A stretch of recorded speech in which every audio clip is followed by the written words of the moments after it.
Good afternoon, ladies and gentlemen. It's a pleasure to welcome you here to the Kennedy School. My name is Nick Burns. I'm professor of the practice of diplomacy and international politics here at the Kennedy School. And it's a great pleasure for me to welcome the President of the Republic of Estonia, Toomas Hendrik Ilves, to Harvard and to the Kennedy School. A couple of weeks ago, Professor Richard Parker and I were talking. Richard said that President Ilves was going to be in the United States. We made every effort to convince him to visit us here at Harvard, and we're very, very pleased that he is here. I should ask Mr. President to take a seat. You're okay? All right. I also want to welcome Ambassador Vainard, who is here, the Estonian ambassador to the United States, Mr. Janos Kirikumäe, who is the Consul General of Estonia, Sven Jorgensen, who is the foreign policy advisor, and other members of the Estonian delegation. President Ilves has been president of the Republic of Estonia since 2006. He served as government prior to that as the Minister of Foreign Affairs in 2 governments.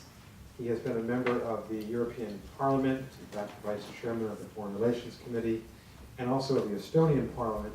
And he's been chairman of the North Atlantic Institute in Estonia itself. I got to know President Ilves when he was ambassador, a very young ambassador of Estonia, to the United States, to Canada, and to Mexico.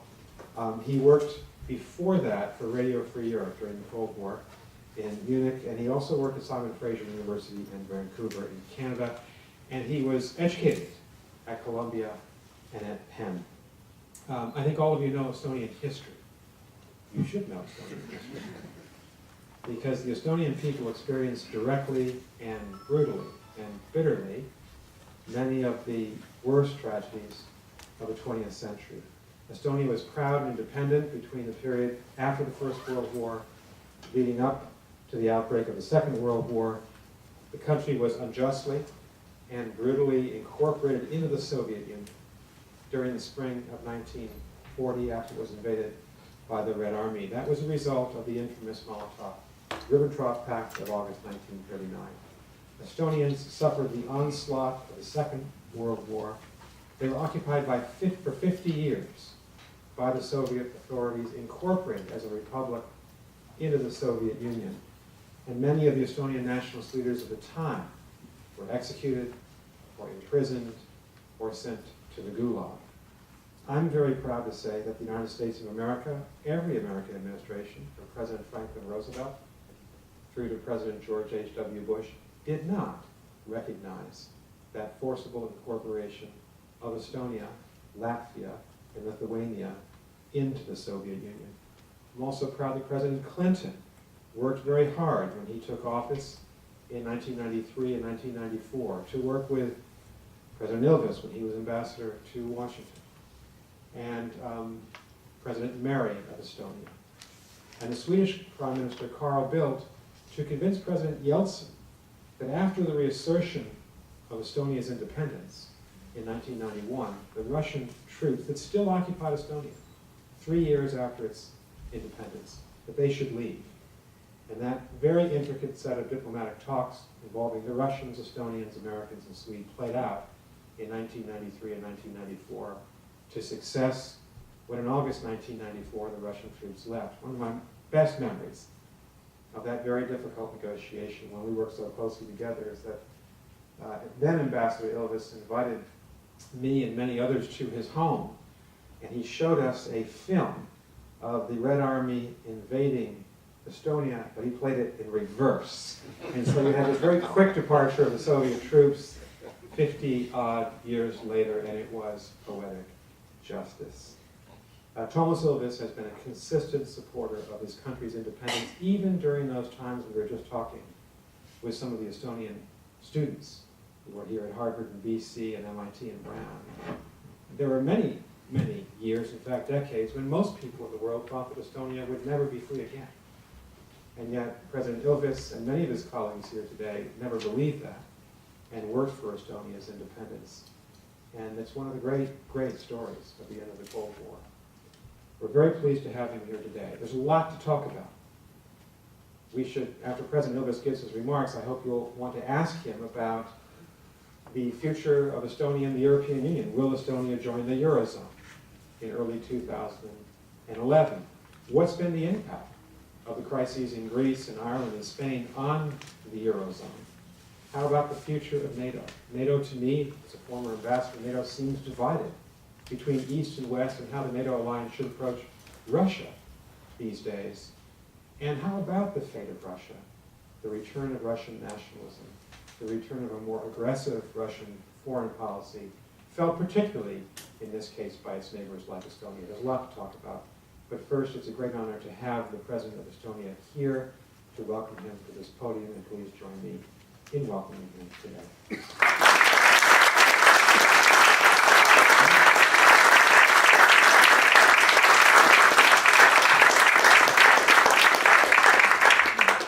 Well, thank you very much. I don't know which microphone I'm using, the one here or the one there.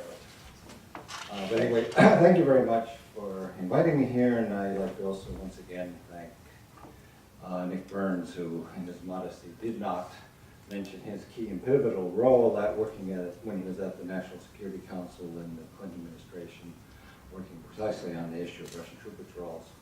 And the reason why he was invited to my residence in 1994 was because of his key and instrumental role in those negotiations, which were not very easy at all.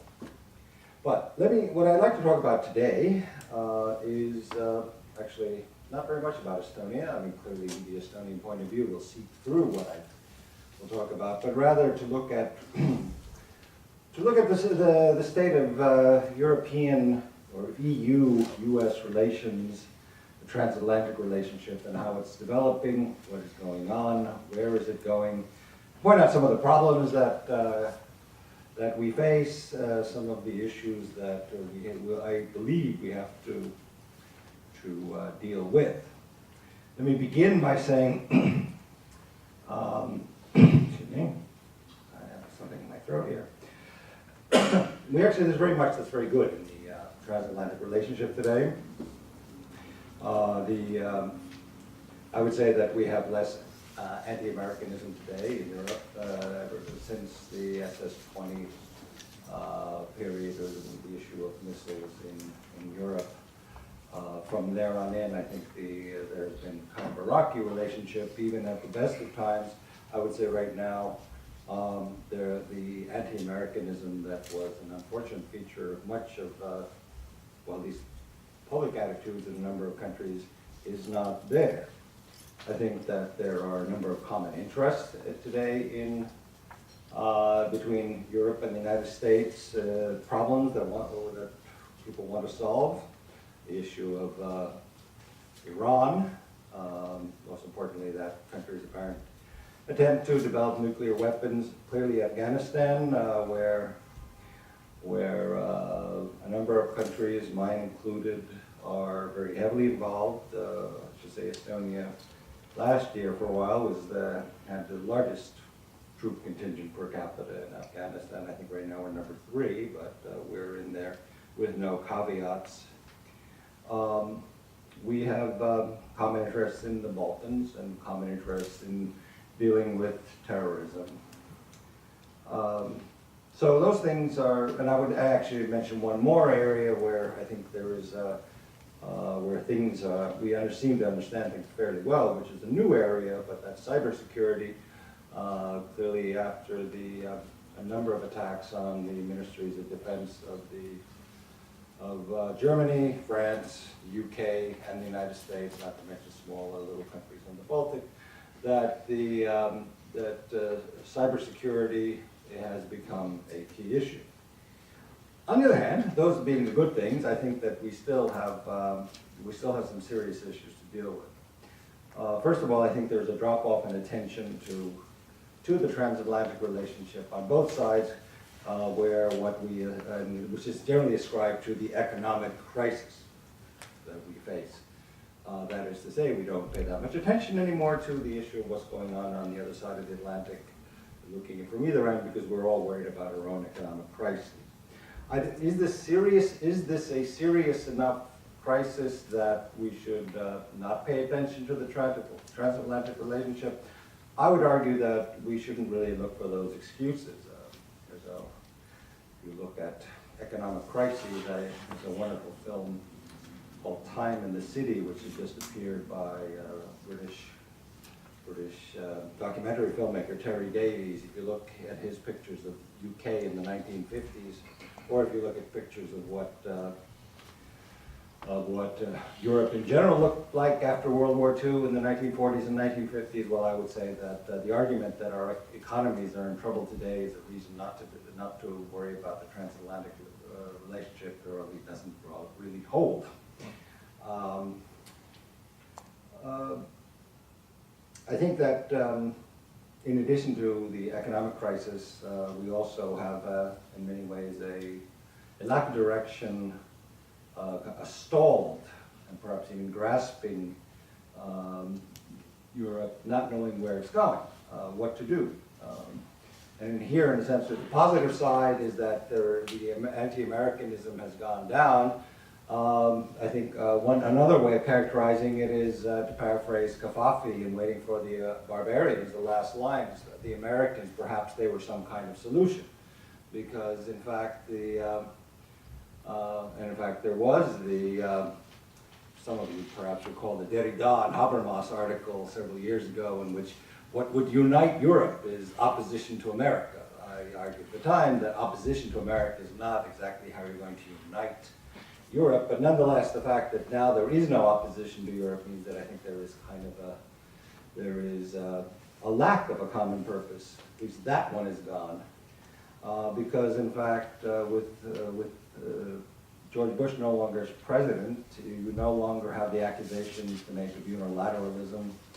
But there's the other side of that. If you are going to be multilateral, well, in fact, you have to contribute yourself as well, because multilateralism does not mean just that the United States says, okay, we're not going to act unilaterally. It means that we all have to do more. And if you look at the response of the European governments, at least some of them, to the request for more troops in Afghanistan, then I think that multilateralism perhaps is not that appealing to all countries, even though they claim it is. And so that we have. What I fear is the decoupling between Europe and the United States, and I think the decoupling is not there simply for the immediate reasons of the last several, developments in the last several years. I think it is that, in a sense, the driving impetus of the very good relationship between Europe and the United States that we've had since World War II is petering out. What do I mean by that? I would say that, well, clearly the driving force of the transatlantic relationship until 1989-91 was defense against the Soviet Union. The Soviet Union, within the Warsaw Pact was a big problem. And this is where the Europeans and the United States and Canada came together to deal with this big problem and defend Europe. When the communist glacis and the Soviet Union collapsed, that reason for holding together disappeared. But you had, I think, you sort of necessitated a new project, which I would argue lasted about 20 years, or until the last several years. That is to say, which is that the idea behind, ever since the Fulton speech of Winston Churchill, is not only that there is an iron curtain that is dividing Europe, but the idea that but for the grace of God go I, and its complement, which is that all those countries from Stettin on the Baltic to Trieste on the Adriatic, that is from Poland, but also including the Baltic states, and Czechoslovakia at the time, Hungary, all would be with us as Western democracies with market economies and liberal democracies and human rights and rule of law, were it not for communism. And that was really the fundamental idea behind the enlargement of the European Union and NATO, which is that, well, these countries would have been with us. They are like us. Let's bring them in. And so we did have this project that got off to a rocky start. Perhaps the first phase was the inclusion of East Germany within NATO, and that continued through to the NATO expansion of 1999, which brought in Poland, Hungary, and the Czech Republic. Continued with the 2004 expansion of NATO to the Baltic countries and Slovakia, Romania, Bulgaria, Slovenia later on, bringing in Albania as well. And with the enlargement of the European Union in 2004 to the East European countries with, and the additional enlargement to Bulgaria and Romania in 2007. That project, both NATO enlargement and EU enlargement, I would argue, is now stalled and is lacking the kind of momentum that we had before. It's stalled for a number of reasons. One reason is that there's a, we could call enlargement fatigue in the European Union. We lack the kind of will in the European Union to continue with enlargement that we had before. Moreover, after Croatia, which is the only country left, one country in line that can still get in without a referendum in France and Austria, because after Croatia, every country that will apply to the European Union will have to be approved in constitutionally mandated referenda in both France and in Austria.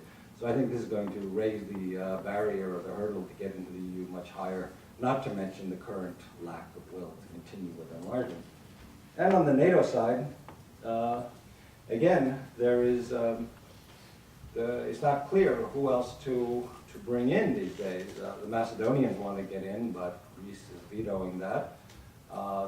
We have, I mean, in the cards, we know since the Bucharest summit that Ukraine and Georgia, which can't even get the membership action plan, which is kind of a preparatory program, that NATO enlargement or expansion is not going to proceed for a while. So this means that we don't have the same momentum anymore. What then is the basis of the EU relationship, EU or the European and the American relationship? Well, that's one of the problems. That where do we find it? What is our common? What do we have in common? This lack of common purpose, I think, is leading to a vociferous sort of tendency in Europe, where I would argue that, in fact, when we have now a double-hatted foreign minister in Europe, that in fact we see less of a common purpose even within Europe in terms of foreign policy. I cannot imagine that 15, 20 years ago, France would sell helicopter, or basically helicopter carriers to Russia and not consult. I would probably not imagine a deal like the Nord Stream pipeline with happening 15, 20 years ago, unilaterally. Both of them, you can make a case for one way or another, but the argument is that, well, if we don't do it, someone else is going to do it, or it doesn't really matter, or Russia's a completely different place these days, which is one argument that's made. And so I think that's a direction that Europe may go in that I think we have to think about. The other issue, of course, there is a feeling in Europe that the U.S. itself doesn't care that much anymore. Certainly there was, for those of you who follow this, an open letter by East Europeans last summer about the Obama administration not caring about East Europeans, and I think there was a sense also among some of the Western Europeans that the Obama administration does not care that much about Europeans. I'm less concerned about that, or at least I'm not so concerned about the, I mean, I think the feeling is misplaced, because I think the U.S. approach to foreign policy is that it solves problems. And the Soviet Union, let's face it, was a big problem. And it solved that problem. And then the next problem was to bring in these countries that was not such a big problem, but it was still an issue that the United States can get engaged in. The question would be, what is the, if you have a problem-solving country that has problems, such as Afghanistan, terrorism, a rising China, certainly in that Maslowian hierarchy of needs, the issue of Europe is not paramount, and that I think is completely understandable. But that maybe doesn't, hell hath no fury like a woman's corns. That's the problem, I think, is that people feel a little neglected, and that, of course, leads to its own set of problems. But I think that we have to understand that in Europe, more so, that if you're not a problem, if you're not a problem for the United States, you're going to not occupy the same place on the radar screen. And on the radar screen, I would also argue that Russia is not really on the U.S. radar screen. Russia has its own desires to maintain the parity of fear that it had during the Cold War, but with half the population of the United States and about 20% of the GDP, it just isn't that kind of problem for the United States. And it's fairly understandable that the United States is much more concerned about what's going on in China, both economically as well as militarily. So we have this disconnect. I would argue that we have to do something about it. Before I talk about what we should do, though, there's one more thing which I think is crucial, which we shouldn't forget, and I think Europe has completely forgotten, purposefully. But that is, in fact, there has been one more big change in the European security architecture, and that is the complete and utter collapse of the Helsinki system of 1975 with the invasion of Georgia in 2008. The fundamental principle of security in Europe was based on the idea that you do not change borders through military force. And that worked until 2008.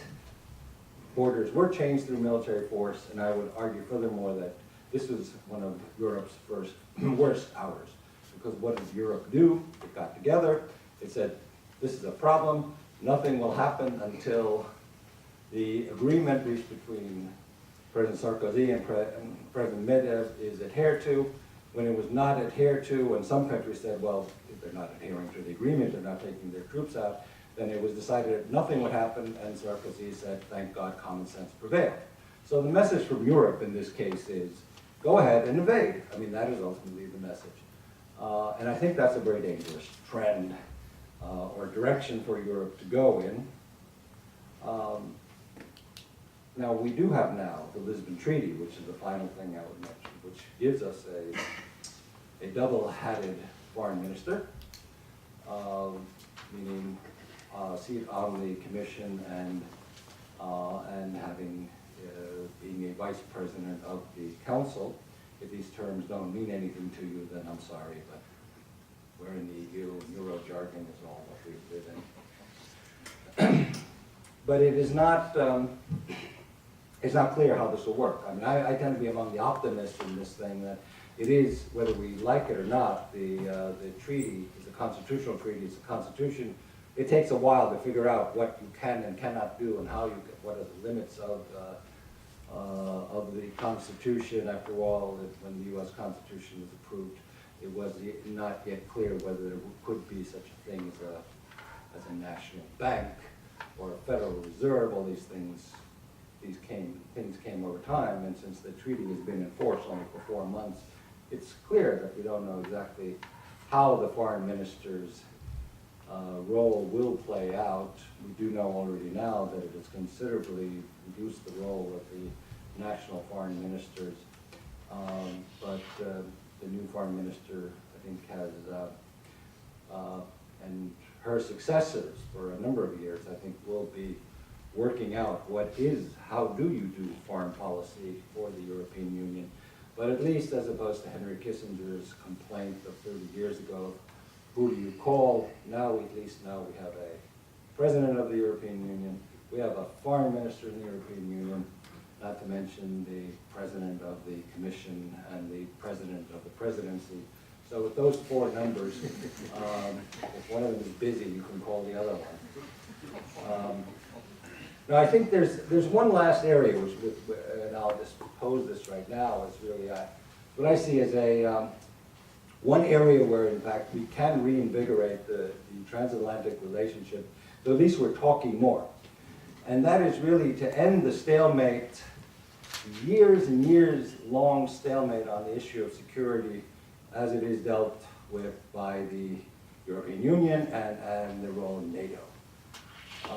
These two organizations, one of which is the US's way of maintaining its presence here, do not talk to each other. They do not talk to each other first and foremost for formal reasons, because Turkey basically will veto any attempt within NATO to have a discussion with the EU on security issues, and Cyprus will veto any effort within the European Union to discuss with NATO. It really comes down to the issue of Northern Cyprus. And if we don't get movement on Northern Cyprus, we're basically, because we, especially we small countries, do like the fact that the EU and NATO follow rules, and we do think that small countries also should have vetoes, so we have this conundrum. If Northern Cyprus says no, or Turkey says no, then we follow the rules, we don't do anything, but we have this big issue, which is security. And this really comes to the fore in what is the role of a NATO Minister of Defense, who is also the Minister of Defense of an EU member state. There are these two organizations, and the people dealing with foreign affairs and with security policy, they're the same people. The Venn diagram of the overlap is enormous. At the same time, we can't talk to each other. This leads to schizophrenia. I invited to dinner in Brussels two of my good friends once. One of them was Robert Kagan, who called the person who said Europeans are from Venus and Americans are from Mars, and the other person was Günther Verheugen, who had been the Commissioner for Enlargement of the EU, and at that time was the Vice President of the Commission and in charge of economic affairs. Both of them had lived in Brussels for years and years. Brussels is not a very large town. Both of them were major thinkers in this area. Günther Verheugen was the author of the Big Bang theory or idea of enlarging the European Union. They never met. They'd never sat down at a table in all that time, because the EU does not talk to NATO, and NATO does not talk to the EU. Now, this is where we get to the real problem, is what happens if you're a Minister of Defense, a Minister of Foreign Affairs in an EU NATO member state. France, Germany, or Estonia. I mean, you can't talk to yourself. In fact, I would argue that in this case you have a left brain and a right brain. You know the split brain research. In fact, your brains, the left and right brain, they have different functions, but they can function independently. But in people whose brains have not been split, there's a little, by this sense little, but huge bundle of fibers called the corpus callosum. All the split brain research comes from some work that was done in the 1940s where the two halves of the brain were split by slicing the corpus callosum for epileptic patients. But that's how we communicate. Our left and right brains communicate with each other, and we function as normal human beings. Ministers of defense and foreign ministers of EU, NATO countries cannot talk to themselves. You cannot talk to yourself about NATO things if you're in the EU, or about EU things if you're in NATO. Now, of course, we all do. We do, but formally and legally, these are two separate entities, and I would argue as long as we have these two separate entities that formally reject, each one rejects doing anything with the other one, we're not going to go far, and especially now since, as Nick Burns very well knows, now the U.S. position on Europe developing its own security dimension is very positive. It was different in the past, but today, the U.S. is all for it, but when we have this situation where the U.S., which previously had been a little skeptical, is in support of it, we still don't have movement. And so what I would argue is that where we need to go, one area to move forward on is in EU-NATO cooperation, in that it is one place where the problem solvers, both on this side of the Atlantic and our side of the Atlantic, have identified the problem, and there's something we can do, as opposed to sort of saying either sort of worrying about a falling off or sort of hurt feelings or all these other things that are probably true but are difficult to do anything concrete about. But we do have a task that I think we can solve, and that problem or task that we should solve is to institutionally bring both NATO and the EU much, much closer. With that, I will end, because I'm sure your questions are all about other things, but those are the things that are on my mind constantly, and why I came to talk here, and what I think is a big issue from my point of view and Estonia's point of view, at least regarding EU, Estonian, United States relations. Thank you very much.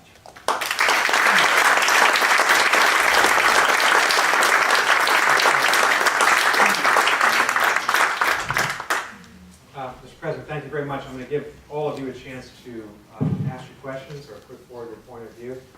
I want to toss the first question, very respectfully to the President. He mentioned that the motivation, the united motivation that brought Europe and America together during the Cold War has vanished, happily so. The Soviet Union, what might unite us in the future? I would say trying to balance China's rise to power in the world, trying to take advantage of the rise of a democratic India in the world, fighting transnational problems, climate change, drugs, crime.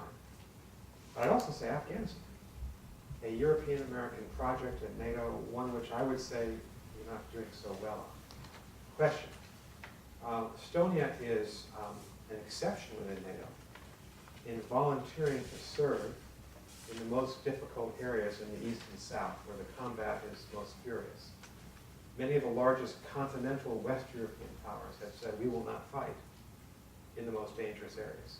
This, to me, seems to be an existential crisis for NATO. If we can overcome it, shouldn't that be a template for what we might do together in the future? NATO becoming the chief peacekeeping force for global security. Well, thanks for the easy question.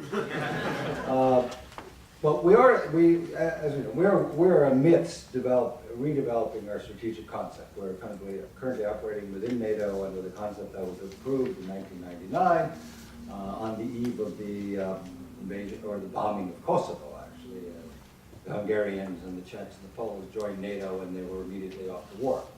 And now we are faced with this new world that was before 9/11.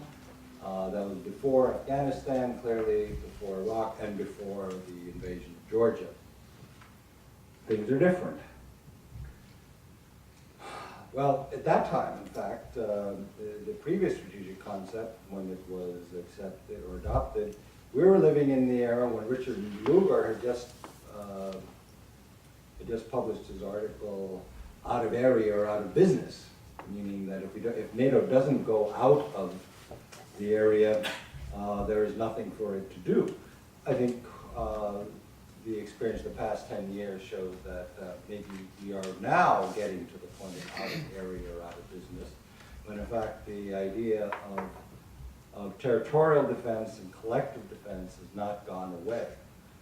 That in fact it must remain as a core mission of NATO, and I think that be it the train bombings of Madrid or the invasion of Georgia, we know that Europe itself is not secure, that it is still under threat and can be under threat, and that we need to stick to the issues of Article 5, territorial defense, collective security.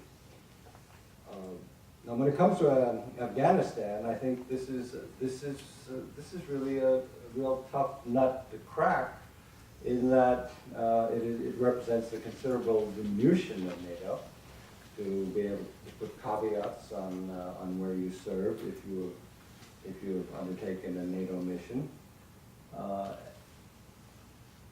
Clearly, it's probably no accident that the countries that are other than the United States and Canada and the UK were traditionally called the warlike Anglo-Saxons. That the other countries that are there without caveats tend to be countries that were formerly under communist domination. Why is that? Well, I would argue that ultimately the reason for NATO to exist, I mean, why it works, is that that it has to be an organization to defend the fundamental values of democracy, rule of law, fundamental rights. Because no government is going to commit its troops to die, and not many troops are going to volunteer to go into dangerous missions if it's to support something which is not tied to those, to liberal democracy.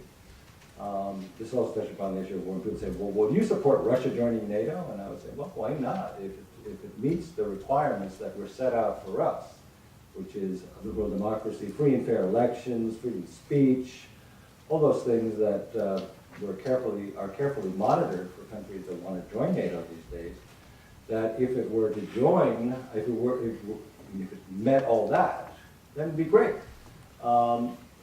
And the question then is, well, what about if they don't meet that? And I go, well, then I think that would be the end of NATO, because why would any government commit its troops to an Article 5 situation, to a defense of a country that is not democratic? I don't think that would work. So, I mean, we're not working in my country. No government would go, oh, we'll commit our troops to the defense of an undemocratic country. So I'm not sure what we're going to do with Afghanistan. It is a problem, and I think we need to actually have some serious discussions about what we want to do. I mean, do you want to be in NATO if it's simply ask countries directly. I mean, big countries ask them directly. Little countries ask them directly, they don't know it works so well. But I think, do you really want to be in NATO? I mean, if NATO is something that really, it's a pick and choose kind of thing, whereas we do have Article 5, but say, well, I don't really, we don't think this is something we want to get involved in. Well, then maybe we need something else. I mean, we do have EAPC. Go to the EAPC and leave the NATO to those people who want to do it. This is going very far. I'm not only saying this, I'm not proposing this. Please don't take this down. But I'm saying I'm thinking aloud of how do we proceed when we have objections to issues that NATO wants to deal with and then some opt out. If we adopt an opt-out position as the Danes did in the Maastricht Treaty, then I think we're going to be weakening the organization just as the Danish opt-out in the Maastricht Treaty, I think, weakened the European Union. Thank you. Who would like to ask the pressing question? Yes, sir. I'm Can you just identify yourself? Yes. Sebastian Litter. I'm from Germany. I'm an MPA student here at the Kennedy School. I have a question about the future of the EU. You talked about many nice ideas for reforms and important things that need to change in order to be recognized as a partner for the US. But if we look at practical politics, just this week, Sarkozy lost, his party lost major elections. Angela Merkel is going to lose her majority in the upper house, the German Bundesrat, maybe, in about 6 weeks. She also was portrayed in Newsweek as slow motion Merkel, the leader who doesn't want to lead. How is Europe going to change anything with these two leaders being basically lame ducks for the next 3 or 4 years? Well, I would not say that Angela Merkel is going to be a lame duck having just won an election. And I would say in the case of Germany, it really depends. I mean, what she can do will depend on what's going to come out of the Greek crisis, because clearly Germany does not want to pay money for Greece, and she's been fairly vocal on that. I mean, we have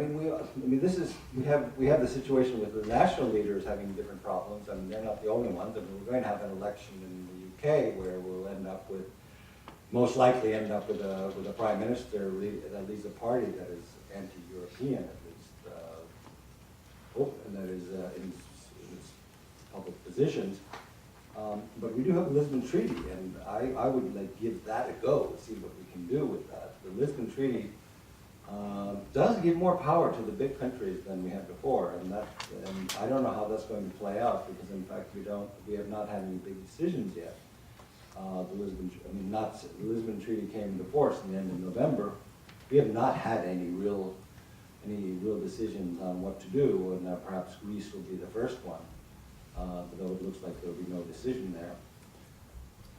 But I would not characterize either one as being lame ducks. I think that the fact that Sarkozy had in local elections had a setback probably means less than what will happen when he has the parliamentary elections, and that will. I mean, you meant, but even with cohabitation, you had the Chirac presidency getting quite a bit done, especially in foreign policy, and in terms of Germany. I think that the problems there will have to do with domestic politics, but not on foreign affairs, because I don't think I don't really see German foreign affairs suffering much, especially because it's in the hands of the pit. I'm sure that didn't answer your question, but that's a long, smart way of saying I don't know what's going to happen. Yes, Tim. My name is Tamara. I'm a first-year MPP student. At the beginning of your speech, you outlined the future threats to the EU and the West in general, naming cybersecurity, but also terrorism. And then you mentioned that you see a strong need for cooperation between the EU and NATO. The Lisbon Treaty provides for a stronger cooperation through permanent structures through the bigger countries. Could you give an update on how that has been proceeding, and also how the US has responded to this mechanism, and whether you see that the US is actually encouraging a stronger EU security instrumentarium and institution, or whether the US is rather skeptical, and whether there are some camps within the US that see this as a potential rival? Well, backwards. I say the U.S. Was much more skeptical in the past with San Malo and attempts to create a security structure in the EU before met with skepticism. It doesn't meet with skepticism. Things have not proceeded very far because, as I've talked about it, I think there's rather a sort of, I think what has been perceived is that the U.S. is not engaged very much. I mean, I think the line is the U.S. is in listening mode, but that means it's not in talking mode. And so there hasn't been much progress in that area. And I have not seen any progress, though. I mean, I don't know where the minutiae of the meetings, but I think the big concern in the European Union today really is how we're going to figure out the External Action Service. I mean, that's really the level of, I mean, for those of you who don't know what the External Action Service is, but the EU is in the process of developing a diplomatic corps. Even the fundamental issues there have not been agreed upon. How do we staff, for example? What basis do we staff? What is the representation of the countries in the staffing? I mean, the real sort of, we're not talking about policy, we're talking about sort of administrative issues. And so we're not very far at all, unfortunately, in that area. And so I can't report any real progress. I mean, I think the real progress is that now we have something to work on since the Lisbon Treaty, but we'll see. Yes. Thank you very much, President, for coming here today and giving your views, insights, and also Estonian viewpoints on Euro-Atlantic relations. I'm an MPP alumni. I work at the Kolkalis program in Southeast Europe, and I'm also Latvian, so it's very exciting to have you here. My question has to deal with another shared U.S.-European problem that has been muted quite a bit by the obvious problems with Afghanistan and Iraq and Iran, and that has to do with Bosnia. As we see that the requirements of the European Union are rising, the barriers are rising, there's obviously the less of a desire that's been expressed in Europe to have expansion, the expansion fatigue that you mentioned.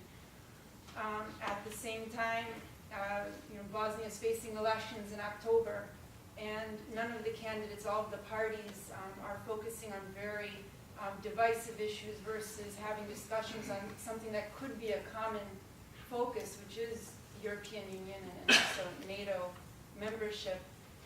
In this environment, what message would you have to Bosnia and to those who are running in the October election about a shared future in Europe? Apologies. Well, thank you, Elaine, for that great question. I think one of the problems we face today is that the carrot is not there anymore. I mean, the carrot for reforms. All of the countries that are in the EU today did a lot of unpopular things domestically. Politicians took a lot of risks, and also didn't do a lot of things that were cheap, populist, and so forth. And a good example, because they wanted to get in the EU. I think the lesson of Slovakia's non-invitation in 1997 because of the practices of Vladimir Mečiar was seen by everybody as, look, if we don't do the right things, we're not going to get there. So the carrot and the stick really work. In terms of reforms, in terms of responsibility, in terms of not appealing to nationalist rhetoric, all of those things played an important role, I think, in the success of what happened to Eastern Europe. Just as the role of the U.S. and Germany in 1945 under the Clay Constitution was an important role. If you didn't have the U.S. there, it probably wouldn't have worked out very well. Those things are gone, when I said that, aside from after Croatia, it's anybody's guess what's going to happen, because if you saw the campaign during a secondary, issue had nothing to do with Eastern Europe, which was the ratification of the Lisbon Treaty, or then it was the Constitution, and its failure in France, when the primary argument was fundamentally a nasty nationalist, if not racist, line about the Polish plumber. An appeal by nationalists against the EU, sort of pointing out an issue that had nothing to do with the treaty at all. And there was no way a Polish plumber or the presence of Polish laborers in France had anything to do even with the free movement of labor issue, and because it wasn't in the treaty. Then I think that all of these countries after Croatia that will be required to go through a referendum in France and a referendum in Austria are going to have serious problems, because the message is that someone like Le Pen, you can whip up opposition to something that's strictly domestic. In the case of a referendum, this is one reason why I'm not a real fan of referenda. Look at California, you get the same kind of thing in the United States, where you have referenda on issues and they're turned into something else. So we do have the fatigue. Countries, there is little desire to continue with enlargement. And on top of that, you have the legal requirements for referendum. All means that we don't have a real carrot. And I don't know what we do in that case. And it's not only Bosnia, where the problems with the Bosnian Serbs getting more assertive are quite clear, and there's no EU perspective. It's going to be difficult to figure out what to do with Bosnia, what to do with Serbia, what to do with Ukraine, what to do with Turkey. So I think that is a mess. And here, unfortunately, I would say that this is one area which is strictly a European issue, because the United States cannot play a role here. And if it does, I would say one of the, when the U.S. starts making suggestions to the EU on what it should be doing in admitting countries, and that, every time a U.S. president, and then many of them have said, take in Turkey, it gets people's back up, because it's strictly an EU affair. So it's something we have to do inside the European Union. I will say this, if I could just address your question very briefly, with your permission. I think NATO. Most people in NATO, especially an aggressive expansionist view of NATO, would say that we can't forget the Balkans, and that Serbia, Bosnia-Herzegovina, and Macedonia must come into NATO in the future to complete NATO enlargement. and to maintain European security. So it may be, based on what the President has said, that NATO might be first to be present in the Balkans and perhaps the EU to follow thereafter. That's at least, I think, an American view. The problem comes, first of all, Serbia has a very negative attitude towards NATO, and Greece will not allow the Macedonians in under their name, and so that we're stalled there on that. I think on Bosnia and Herzegovina, I think we can maybe do something, but Serbia and Macedonia are problems. And I think it'll be ironic to see the United States welcoming Serbia into NATO and Serbia wishing to come in. I think at some point they will want to. We'll see what happens in the future. Yes? Mr. President, thank you very much for being here. It's a great honor. My name is Antoine. I'm a student from France here at the Canning School MPP program. It's commonly argued that the United States of America derives its global influence from its military power, its economic might, and its cultural reach, conjunction of which make for great diplomatic power, which Professor Burns is well aware of. My question is this: the European Union is a strong economic power, arguably actually the strongest economy in the world.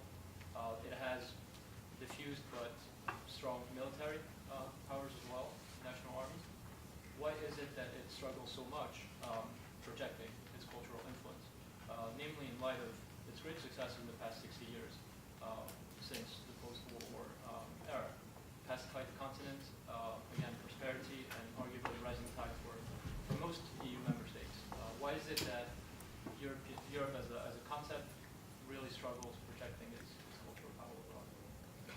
Well, it may be strictly institutional in that, it sounds banal, but it's not in the acquis communautaire. So, I mean, you have, but seriously, I mean, you have the Goethe Institute and Alliance Française out there promoting their thing, and they'll get the Estonian Institute doing our thing. But there really is no, because culture, or whatever, soft power, is not in the acquis communautaire. It is a national issue, strictly national. Then there's no agreement as to doing sort of the Euro thing. No one is projecting that because there is nothing at the EU level to project. And I would say it's an institutional problem. I mean, we have no place for it. It's not in the budget. I mean, what else I gotta say? Thank you, Antoine. Good question. I left out Kosovo before. We have a Kosovar team over here. And I can't forget Kosovo and our vision of the United Europe. Who else would like to ask a question? Patrick, yes. Thank you, Mr. President. My name is Patrick Corrigan. I'm a first-year master in public policy tenure here. What I want to ask is, I want to go back to your response, your remarks to Professor Burns' question at the beginning.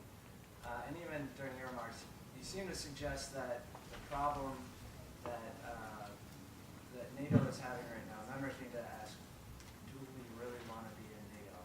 And it seemed that from the way you're playing, it was more of a free rider problem. People wanted the benefits, but not necessarily the cost of being in NATO. And my question is, driven by legitimate differences in strategy, security strategy, could the differences in European be driven by we actually think that the world as NATO is acting is less safe, a world with preemptive war, a world with increased militarized foreign policy? Do you think instead of a free rider problem, it could be a substantive security difference? Well, I mean, you'd have to make the argument. I mean, I think we have a change in Europe which comes. I mean, first of all, the free rider problem is kind of maybe discount rider. I mean, what percentage of your GDP do you devote to defense? And some countries try to meet the 2%, and other countries don't even give it a bother. But they do something, so I mean, okay. Clearly there is a different attitude in Western Europe today regarding security threats when you have up to 1,000 kilometers of something between you and any potential threat, that before you were previously a frontline state, and now you have Poland, and you have Hungary, and you have the Czech. They're all there in front of you. That's a different attitude. And that's part of the peace dividend. You can say, well, I'm not a frontline state anymore. It's not even the ones who are NATO. I mean, clearly Sweden is not nearly as worried about its eastern defense today when it's got sort of 350 kilometers of Estonia in addition, where before you had just right across a short hop from the Baltic Sea, you had missiles on the Estonian islands pointing toward you. And so, yeah, so there's an objective, perhaps an objective fall off in the need to put that much money into defense. And that I buy. But I don't, but the willing to commit yourself, I think that is sort of more of a moral or political willingness, and that does, I think, indicate perhaps a different understanding of the nature of the world, and it's clearly, I think, I would very much regret the new-old Europe distinction made by Vice President Cheney. But, I mean, which is sort of a corollary to the Mars-Venus distinction made by Kagan. But I do think that the countries, the new members of NATO, have experienced a far more Hobbesian world in the past 60 years than the countries of Western Europe. The countries of Western Europe have been able to go for a Kantian perpetual peace, and ultimately the EU is a Kantian perpetual peace program. After all, as countries agree, the democratic country, Kant talked about saying that if you have this republic of democratic countries, that they can do away with war. In our case, we always thought that was a good idea, but in fact, we've had, we have lived in a Hobbesian world only very recently, and the threats, at least at the verbal level, remain fairly sort of nasty. So I think that you will see on the part of Eastern Europe a greater willingness to pony up. Yes, Peter. Thank you. Thank you, President Ilves. My name is Sidhar. I'm a Master in Public Policy student here at the school. The transition of EU 15 countries to 25 and 27 only reinforced the role, as Sebastian pointed out, of France and Germany. And now with the entry into force of the Lisbon Treaty, the role of bigger countries has only been further reinforced. How can you, small countries, can still have your voice heard following the Lisbon Treaty and with the prospect of future enlargement? Well, I go around and make a lot of noise. Because, in fact, I mean, I made a reference obliquely to hiring practices. It is changing slightly, we hope, but the EU, as of November, I don't know how the latest figures, but as of November, the European Union had 158 foreign representations. You can think of them as embassies. I mean, they're called representation, but they're. How many of those were headed by someone from a new member state in the 6th year of EU enlargement? How many? Very few. One. And in November, in the 6th year of membership, representing 110 million people, how many DGs were headed by someone from a new member state in the 6th year? Nothing. Zero? Zero. That's not good. And I think there is, I would say that there was a willingness to put up with that for a while, but I think that willingness is going away. And there's really no justification for it. There was someone said, well, the new members aren't as experienced, we're more qualified, and then I'm reminded of the Manhattan Project when Leo Szilard, Edward Teller, John Newman, and Robert Oppenheimer were sitting around discussing how they're going to build the A-bomb, and then Robert Oppenheimer said, I have to step out for a minute. And then one of the three people said, oh good, now we can go back to speaking Hungarian. So I think Eastern Europe should not be underestimated. I'm not saying they're going to build a bomb. I'm just saying. And I think that it would be wise for so-called old Europe to in fact not take such a protectionist approach to hiring, which I think indicates a certain attitude already. So like, we want all the goodies for ourselves and we're not going to give them away. And I think that is not very European. You know what I mean? Mr. President, I've been intrigued, and this is perhaps one of the benefits of the peace of the last 20 years, that nearly all the questions by these excellent students in the Kennedy School have been about the European Union, mostly. And yet we have here with Professor Goldman, and Professor O'Connor, Professor Kaiser, Professor Parker, at least 4 people who thought a lot about Russia. And Estonia has this huge neighbor to its east called Russia.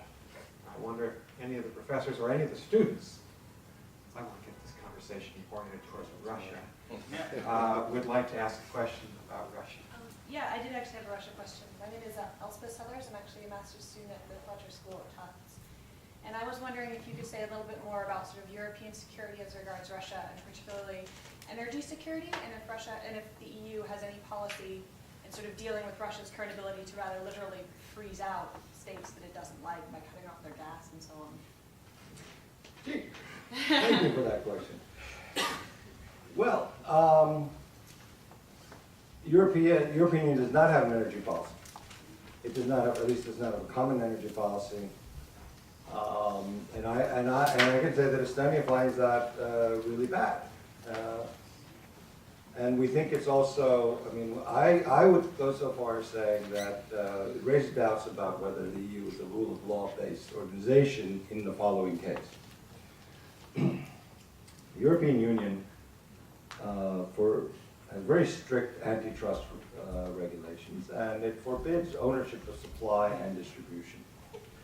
It has fined twice, not once but twice, Microsoft $1.3 billion for putting on its operating system Microsoft's web browser.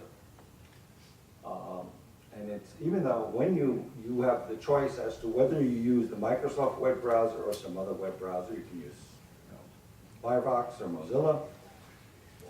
You don't even need to use the operating system. You can buy a Mac, or you can use Linux. You have that choice too. But nonetheless, that is, in fact, that is considered an antitrust violation. Compare that to natural gas, in which case you have no choice as to where the supply comes from. So it's, and you have no choice as to which distribution network you use. No choice whatsoever. And that is permitted. And as long as you have that kind of duality in which you apply, you demand strict adherence to antitrust legislation regarding something like a web browser, and you block application of competition policy for national interest on the issue of energy supply, then we're not going to get very far. Now, in terms of the, I mean, that's the more theoretical approach, but I mean, I'd say I'm fairly disappointed in the way we're going with common energy policy, and unless we get a liberalization of the energy markets, we'll continue to have problems with the potential for energy blackmail. I'm not so worried about energy blackmail in the sense of anyone freezing. I am worried about governments making political decisions fearing freezing, and I think that occasionally happens. Where they say, well, we won't do that because after all, we do buy gas from them. Now, I think the situation has gotten better, and it's much better thanks to the dramatic decline in the price of gas, thanks to new technologies, which primarily used in the United States, but which new shale gas extraction methods, which have driven the price of gas down dramatically. The coupling between the price of oil and the price of gas is ended. I mean, up till now, if you recall, with the Ukrainians, they froze the Ukrainians the winter before this winter because they were demanding upwards of $249 per 1,000 cubic meters. That price today is 80. So I don't think that the leverage is there anymore. LNG, or liquid natural gas, terminals are being built in Europe. So that leverage is not as strong, but it was clear that this was part of the plan for a while. But right now it's not working anymore. In fact, the countries that did have fixed agreements for gas for long periods at a certain price are now trying to negotiate their way out of them because they fixed their agreements at those very high prices, and now, or they were linked to the price of oil, and now with this delinkage of gas and oil prices, consumers are getting annoyed. But so I think there's the bigger issue of actually having a common energy policy, which I think is about the only way you can really conduct negotiations with Gazprom, because otherwise everyone cuts their own private deal. But then there is at least we have some breathing space today with the decline in the price of gas. Thank you. Professor Goldman, Russia. I think a good deal of Estonia's success can be attributed to the fact that the Russians, the Soviets, and then the Russians have become much more benign. But what would happen if, given some problems in Russia, the very fact that gas is being depleted and their economy then may be in some danger, that Russia becomes more aggressive again? Then what happens in that kind of situation? What does Europe do? It seems to me you're quite vulnerable to kind of return to, if there should be a return to an aggressive position in Russia, and I certainly couldn't rule it out. Well, David Hume said we can't rule out the sun not rising in the east tomorrow. I mean, so I agree that all things are possible. I think there is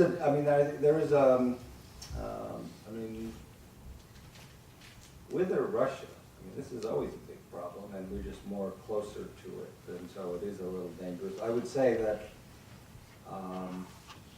I would hope that's not the case. I would say that being in NATO today, and being in the European Union, Estonia is more secure than it has ever been in so long as we have any recorded history. But we can't say what will happen in the future. It's clear that in the case of Russia, there is Russia gets along with none of its neighbors. None of them. And that's,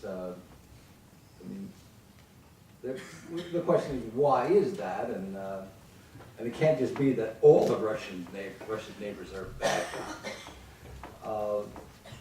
I think there is I think the nature of the system in Russia today, which makes it hard for countries like Estonia, Latvia, Lithuania, Poland, in fact, all former communist countries that have opted for democracy and rule of law. Because the argument, the sort of Lee Kuan Yew culturally determined argument that those rules don't apply to us, we have something called managed, or that's a bad PR move, called a sovereign democracy, where you don't have free and fair elections, or you don't have freedom of the press, that your rules in Western Europe don't apply to us because of our different cultural traditions.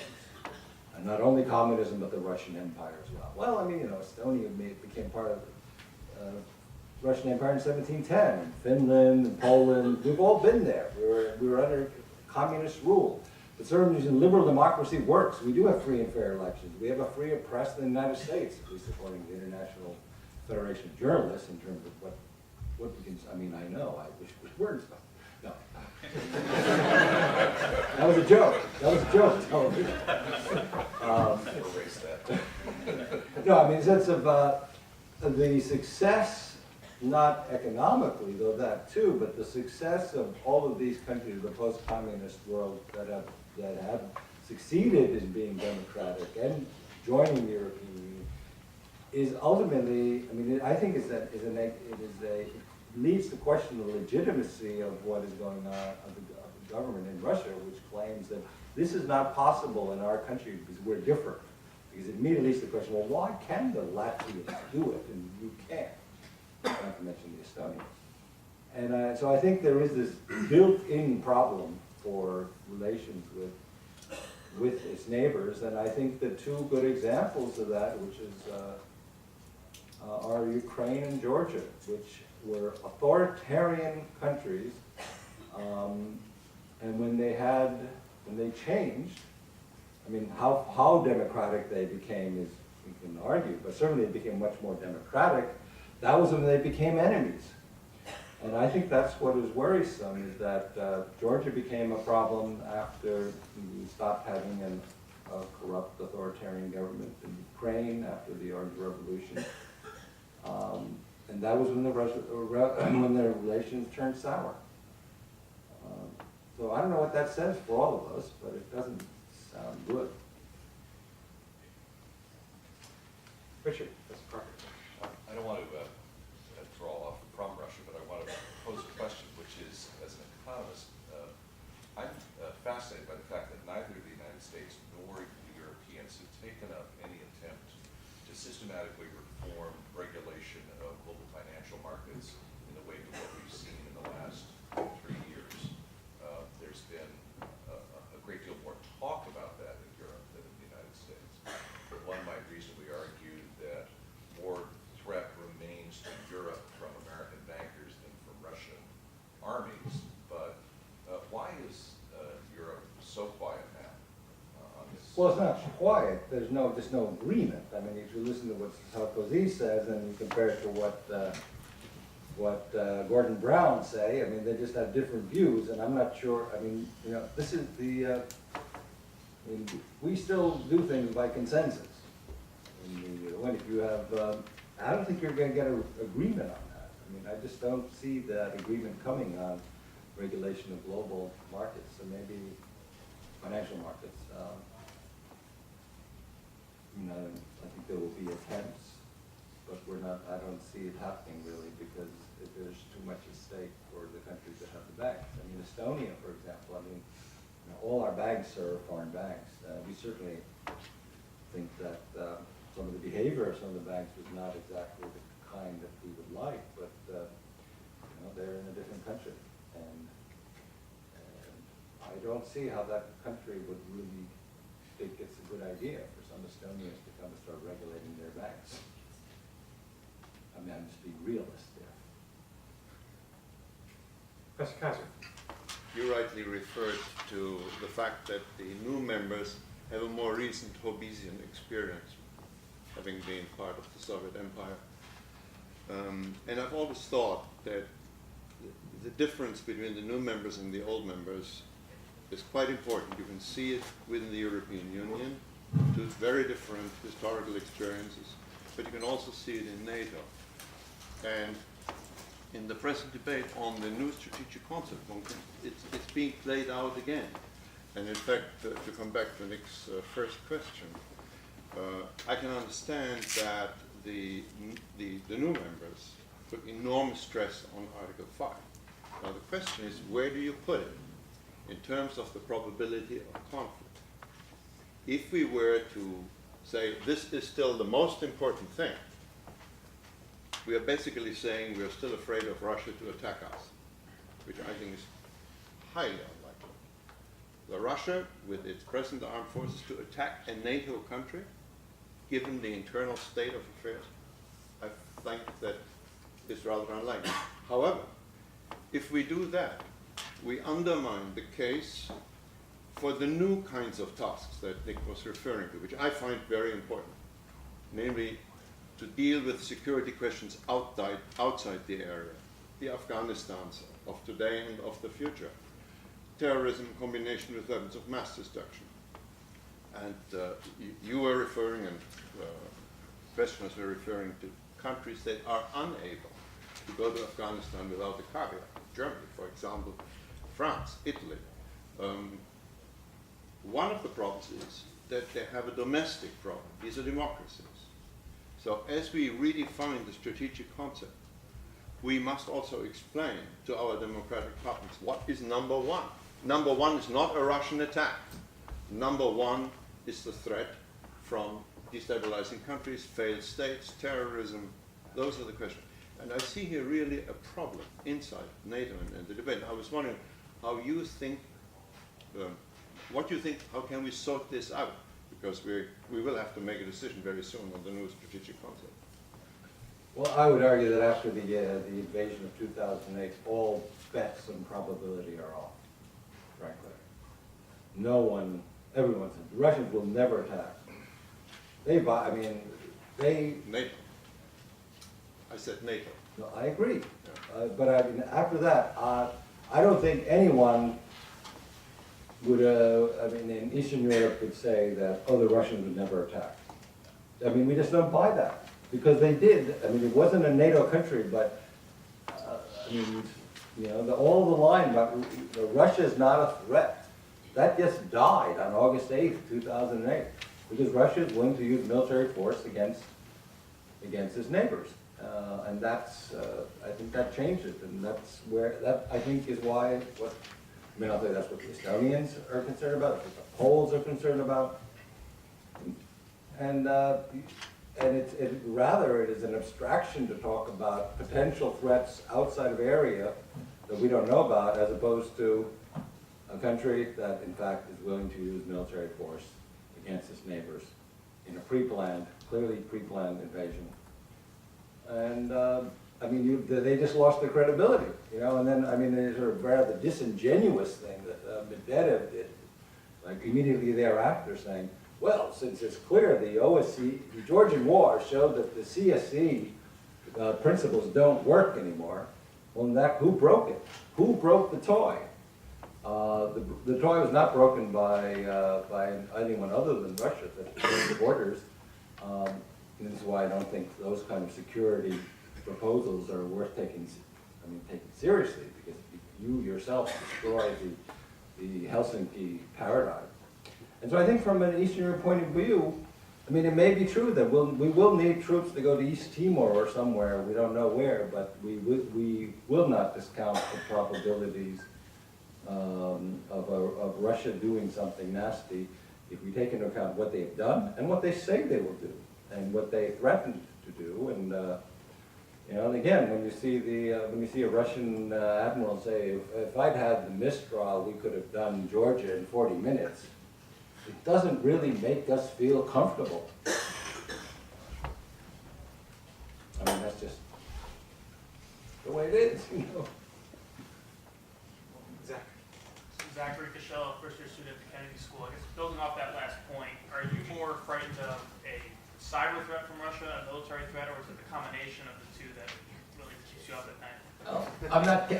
I'll be honest, I'm not kept up at night by Russia. And number one. Number two, I would say that the cyber attack that Estonia experienced 2 years ago was really nothing major. It was clearly debilitating, but it was rather primitive. It was a DDoS, or distributed denial of service attack, which basically knocks out your servers. But it is not of the kinds of things that people in cybersecurity worry about. The kind of things they worry about is, for example, reported in the Wall Street Journal last year of a piece of malware found in the United States or somewhere, but that in fact controlled 1/3 of the U.S. electrical grid, and in fact could be used to turn off the 1/3 of the U.S.'s electricity if activated. That's, a DDoS. And I think the real issue, to get to Article 5 in NATO, that we need to think about very seriously, and people are thinking about it seriously, but no one's come up with any answers yet. But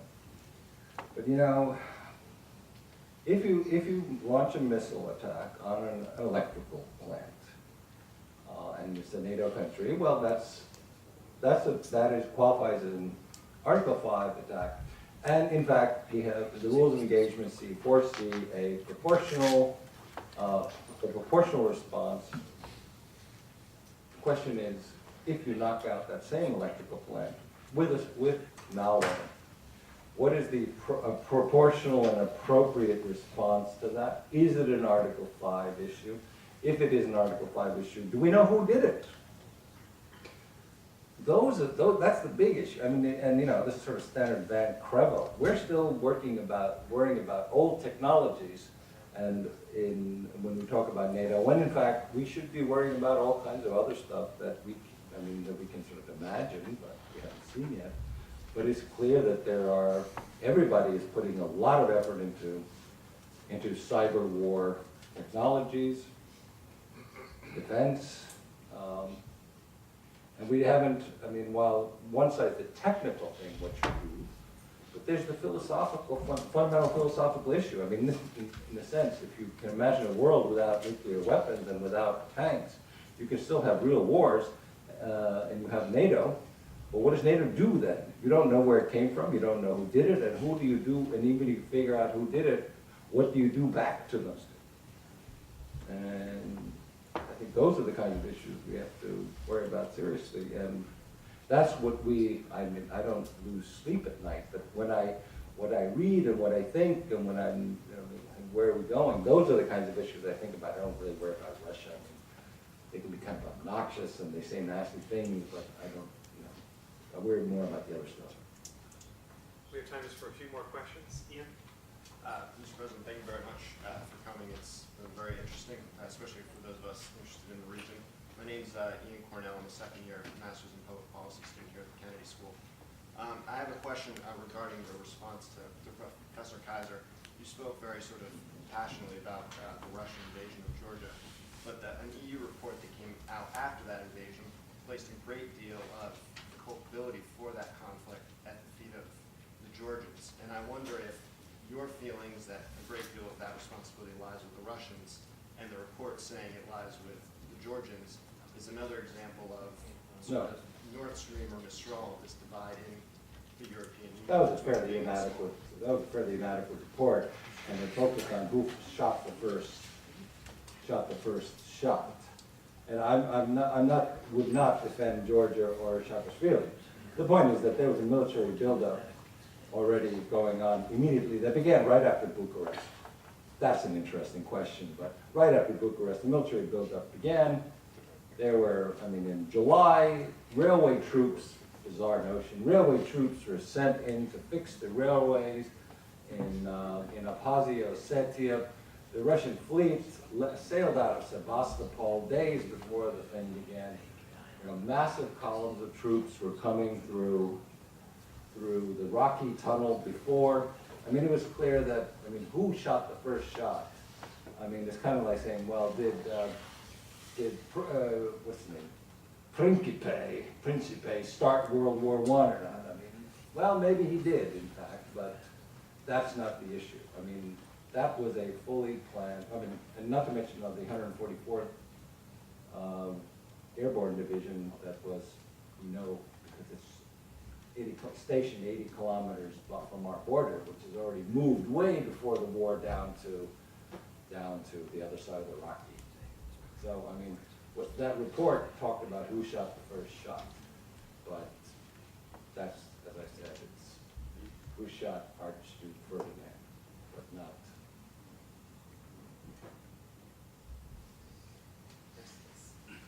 Thank you, Mr. President. My name is Sujan, Consul General of Japan in Boston. Estonia and Japan are far apart, but we have a common neighbors. That's what I just said to your ambassador last week when he presented his credentials. No, thanks so much about talking about the kind of gap between Eastern European countries and Western European countries. When I was in the Ministry of Defense, I had a talk with Czech and Poland about e-cyber defense. They took a risk to try to deploy US assets of BNP in the country. But President Obama suspended the program. So what are the perceptions of Eastern European countries toward the United States? Whether that has changed after maybe the invasion to Georgia by Russia or the suspension of program by President Obama? Well, I think I should try to refer to it before. There was a collective letter written by people not in government, and as I said, I don't really like open letters unless you're protesting against your own regime, and it's really a regime. I'm not sure the East Europeans differ that much, and I did, in fact, try to argue today that we do have to, when we look at the U.S. response, we do see that it's not as actively engaged as it has been for the past 60 years or the past 20 years, but that's not necessarily something you can immediately say is a function of the change in the administration. I think there is a general consensus in the way the decision not to deploy the missiles was communicated to the Poles on the 70th anniversary, on the whatever it is, 70th anniversary of the invasion of Poland by the Soviet Union on September 17, 1939. Perhaps it was not the smartest way of doing things. Every Pole knows the date of September 17th, and especially because Russia still follows in the Soviet tradition of saying, not considering that World War II. World War II started on the 21st of June 1941, and what happened in September 17, 1939 was just fraternal assistance to the Nazi regime. I mean, there's no other way of why were they invading Poland when they are allies of Nazi Germany? That doesn't get explained. But I mean, on that day, which Poles, I don't know, any Poles? No Poles. Anyway, Poles all know that day. Every country has these black days that you know. That was, I think, was not handled well. But in general, I don't think it's, I don't see East Europe being that different from West Europe. And I guess part of my talk is to sort of address the point that I think that in Europe, there's a sense that we are not getting the kind of attention we used to get. And that's partially true, I think. But then what do you expect? I mean, if you do have a problem-solving approach to foreign policy and there are no problems, then you don't get the attention. I mean, it's not only the U.S. Our ambassador in Bonn, back when Bonn was the headquarters of the Auswärtige Amt, went to complain that Estonia was not getting enough attention from the German government, and the response was "Mach eine Krise," make a crisis. I mean, to say basically that, well, if you don't have a crisis, it's fine. I mean, that was a sardonic reply or a response saying that, if you don't have a problem, you're not going to get that much attention. You don't have problems. Be happy you don't have problems. And I think that's one of the things we should think about in Europe. But Japan, by the way, is a perfect example of what I say, that liberal democracy, respect for human rights, freedom of speech, and all that has nothing to do with your cultural traditions. And probably even better example than Eastern Europe is, but it's just that you fortunately don't share the experience of the Soviet Union, so they're not as, don't represent such a stark counterexample as countries like mine. But in any case, yet one more example that democracy is not a function of a religious heritage or whatever. We have time for one final question. I thought it might be fair to just ask the Estonian students who are all seated here. They wanted to ask their president a very difficult question. Thank you. I'm Toomas. I'm a college student here. Mr. President, in light of a discussion of the nature of democracy in Russia and the events in Georgia and so forth, so what do you see as the productive line of approach, the productive way to engage with Russia in the near future? What do you see the positive developments being? Also, how do you see, in Estonia we have a 30% Russian-speaking minority. How do you see that work into that development? We have a shared history with Russia for a long time. How do you see Estonia moving forward in a positive sense? Well, moving forward, I'm going on May 9th to Moscow, which is already, that's already a difficult thing for a lot of people in Estonia to swallow, because after all, it is proclaimed as the liberation of Europe Day, and clearly in Estonia, while we applaud victory over Nazi Germany. They also occupied us and were very nasty, but it was not a liberation. So, I mean, I'm going there. I don't know, it's something we can do. We try to not match the rhetoric of Russian officials. Does that feel any good? I don't know. But in any case, we've been fairly low-key in responding to Russia for a while. Well, what else can we do? Not be energy dependent.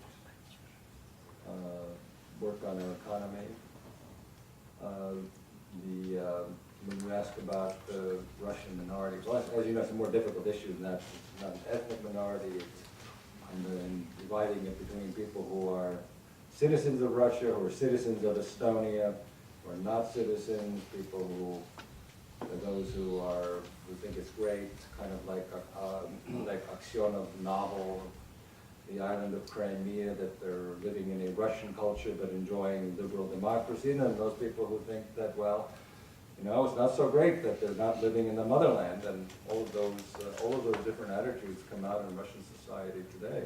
I mean, Estonian Russian society today, where there are those people who are very dedicated to the idea of a liberal democratic Estonia, and then there are those people who are less dedicated to the idea of a liberal democratic Estonia. So being liberal and democratic, everyone can have their opinions and express them, and they do.